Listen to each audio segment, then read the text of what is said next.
Right then, welcome back. Today, it's MV Augusta Day. That can be any day of the week, apparently. We are going to do a little 3-lap series with this. It'll run in the sequence of the bikes in alphabetical order, so it'll take a little while to get around to race 2 and that. But we're going to use... It's a European bike and it's a race bike, so we'll identify all the European race series that we can go in. So the first one is the first steps in the competitions in the Euro League. I know it's for 600s, doesn't really matter. So 20 bikes, us on a naked Nurburgring GP circuit, bumpy, very, very bumpy. And we'll see what happens. Now, tyres wise, I think we need to go hard medium, purely because the hard's going to give us the support we need, and the medium should last. Do you know what? Nah, we'll go soft. We'll risk it for a biscuit. So yeah, bike setup wise, I do believe... Yep, we're just on the setup that we did when we did the video. Anti-wheelie's on 2, engine braking is on 2, traction 0. So just nice for going over all them bumps.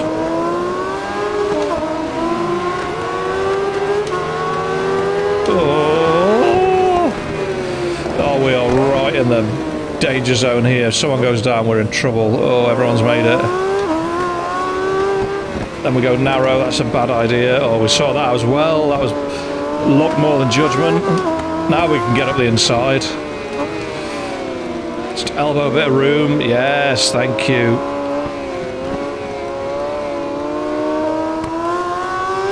On the gas. Watch for the bumps under the bridge. There she is.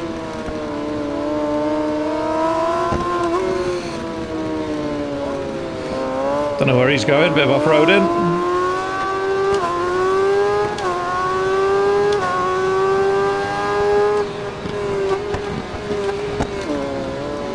Oh, we went down to first just for a split second. Kick the back end out, not clever. Schumacher-esque, could go around the outside of him here and flick back across. We should be good. We're all over the curb. Ooh, that was a squeaky bum moment. Was he German? He's getting away at the front. I'll take that back, because he German crashed. There's going to be a crash around the last corner, there always is. Oh, that is dodgy.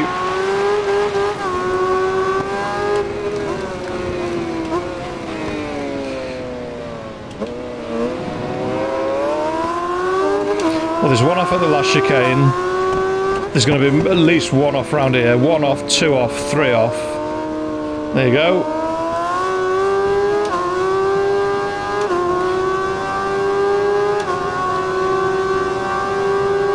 That Brutale against Brutale.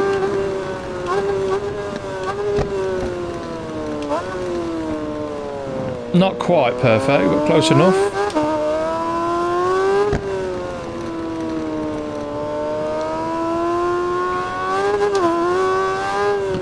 Normal rules apply, don't fall off.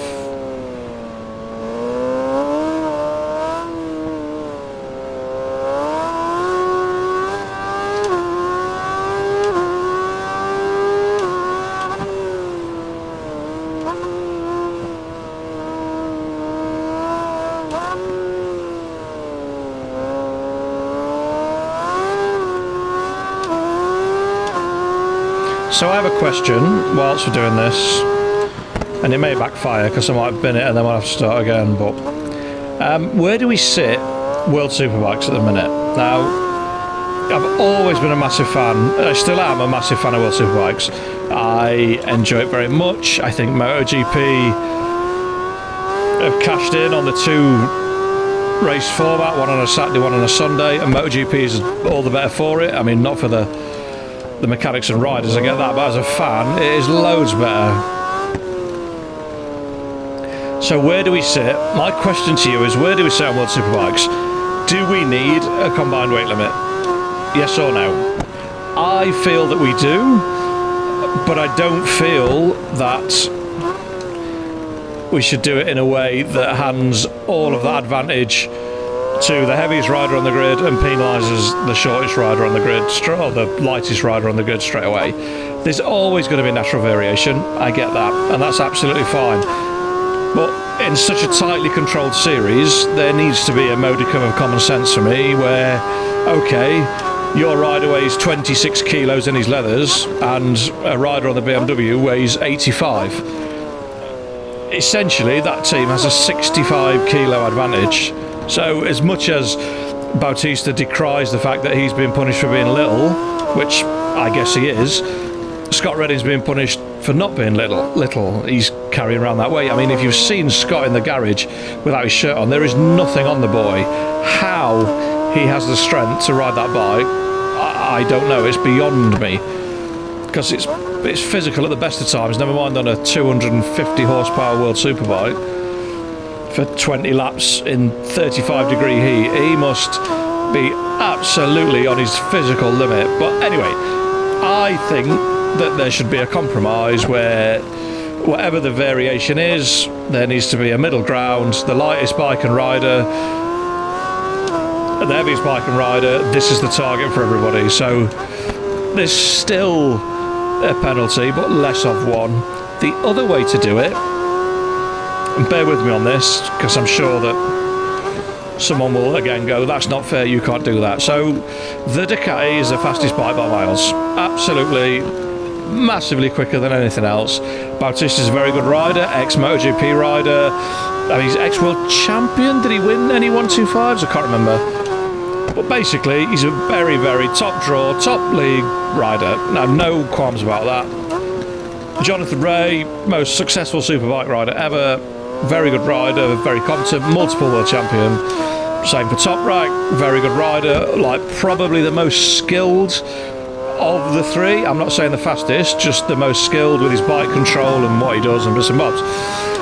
So how do we get 3-4 different manufacturers with different weights of machines and the performance? Bear in mind, a Ducati V4R, the very top model, the V4R SP, something like that daft, is the best part of 70 grand, whereas a Yamaha R1M is, what, 35, 36? Now, I get, yeah, it's the manufacturer's responsibility to churn out a bike that is suitable and is homologated for World Superbikes, hence Honda doing the an SP2, where the SP2 is very expensive. I mean, it's not like 70 grand, but the SP2 is expensive and it's got loads of trick parts on it to try and homologate it for World Superbikes. It's not worked because they're really struggling, but there has to be a way. And honestly, I believe they could do it with fuel. What? Give somebody different fuel? No. The amount of fuel. So it works for everything. It works for bikes and riders, as in weights, and it works for the points differential, the balance of performance that Dorna and the oh, that's going to end in tears. Don't fall off, thank you. That Dorna and World Superbikes want. So everyone starts the season with 25 litres. So every race you get 25 litres. Before the first race, the lightest bike and rider, their total weight is subtracted from the heaviest bike and rider, and the fuel, the amount of fuel they can have, is reduced by a percentage.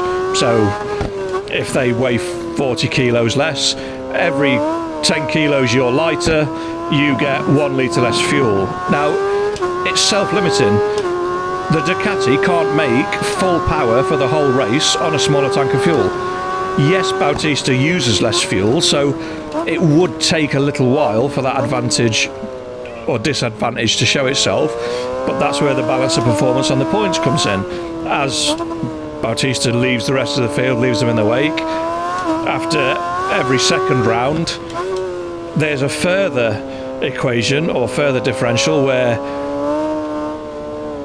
the person with least points on the grid, 0, keeps their full fuel allocation, and everybody else gets a lesser amount of fuel for every however many points they are in front.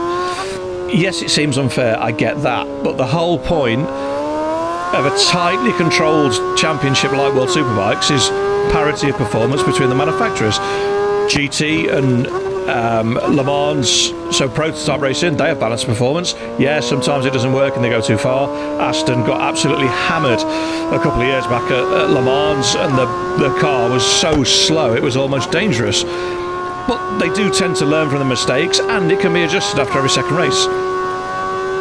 The weight thing's not going to go away, so we need to find another way to do it. And I genuinely believe that if you say to Ducati with Bautista, right, you're that many, you weigh so much less, you're 70 points in front, you can only use 20 litres until we tell you otherwise.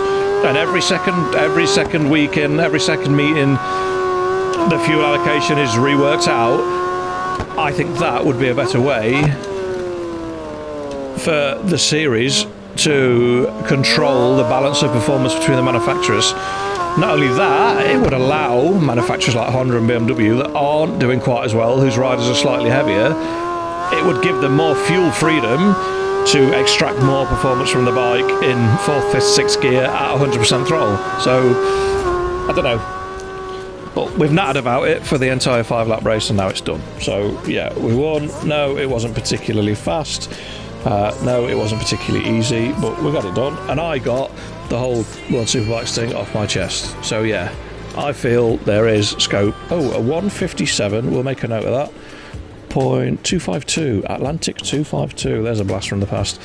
Yeah, I think there's an opportunity there for someone much cleverer than me who can work out the differential with fuel loads and explosive potential and all that to do it. But I'll sort the replay and I'll see you in a couple of seconds for a time attack. So, time attack. We did a what? 157.252.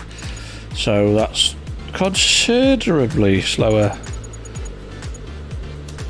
than the top time, although would have put us 13th. Different. Super nakeds everywhere apart from 2 KTMs. Okay, now I have said previously that I feel or think that the MV is not far off a match for said Ducati Super Naked. So let's give it a go and see where we land. 157.252. It's not the quickest in the world, is it? We're rocking 855, 841, 153. That seems a bit fast. It's a ZX10 endurance bike as well, so I don't think we'll be getting that quick. We'll have a look. We'll go hard front, soft rear.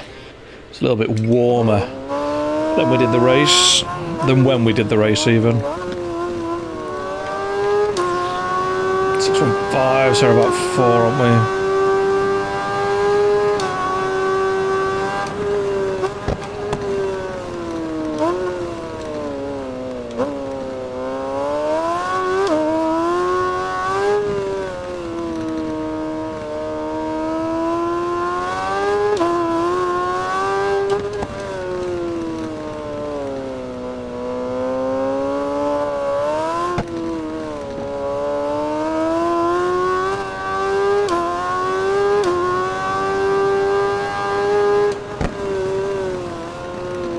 Oh, 4/10, come on.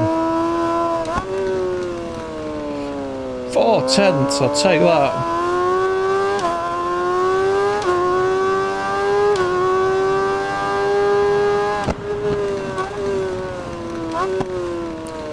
Oh, we've got it stopped as well.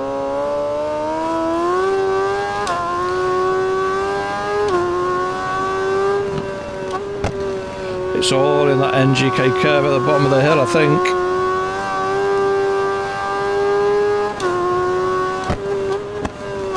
That's where the extra time's going to come from.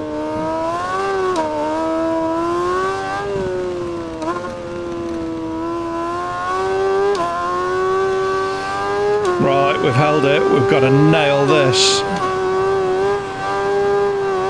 No, just...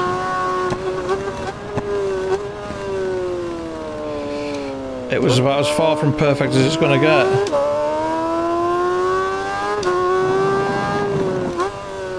And it did cause us problems in the chicane, but